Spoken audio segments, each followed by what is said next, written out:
नमस्कार लाडक्या बहिणींनो. आजची अत्यंत महत्वाची आणि ताजी अपडेट आपण या लेखाच्या माध्यमातून जाणून घेणार आहोत. मार्च महिन्याचा 21वा हप्ता मोठा विलंब, फारच विलंब झालेला आहे.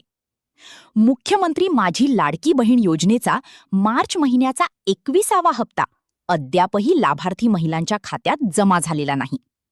योजनेची सुरुवात झाल्यापासून इतका मोठा विलंब पहिल्यांदाच पाहायला मिळत आहे.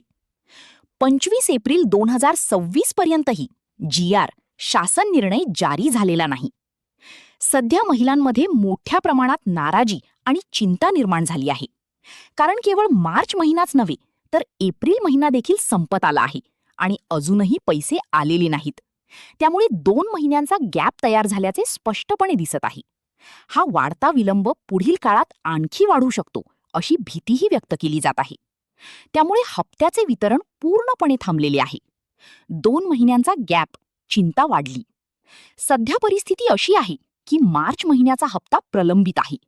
एप्रिल महिनाही संपत आला आहे. म्हणजेच 2 महिन्यांचा गॅप निर्माण झाला आहे. आधी 18 तारखेला GR येत होता, नंतर 24 तारीख झाली. आता 25 तारीख उलटली तरी काहीच अपडेट नाही. 2 हप्ते एकत्र मिळणार का? सध्या उपलब्ध माहितीनुसार 2 हप्ते एकत्र मिळण्याची शक्यता अत्यंत कमी आहे. कारण मागील काही महिन्यात कधीही एकत्रित वितरण झालेले नाही. प्रत्येक महिन्याचा हप्ता वेगळाच दिला जात आहे. GR का उशिरा येतोय? काही संभाव्य कारणे. लाभार्थ्यांची KYC पडताळणी प्रक्रिया सुरू आहे. अंतिम यादी तयार होत आहे. चुकीच्या खात्यांची छाननी सुरू आहे. महत्वाची सूचना: ज्यांची KYC पूर्ण नाही त्यांना हप्ता मिळणार नाही. पैसे कधी येणार? जर आज किंवा उद्या GR आला तर सोमवार किंवा मंगळवारपासून पैसे जमा होऊ शकतात. जर GR अजून उशिरा आला, वितरण आणखी पुढे ढकलले जाईल. शासनाला विनंती: राज्याच्या महिला व बाल विकास मंत्री अदिती ताटकरे आणि शासनाकडे नम्र विनंती, लवकरात लवकर GR जारी करावा.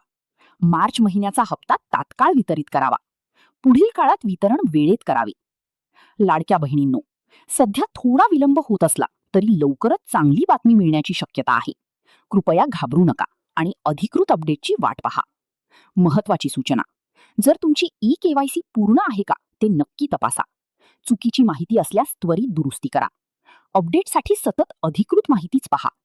हा लेख इतर लाडक्या बहिणींना शेअर करा आणि त्यांनाही माहिती द्या.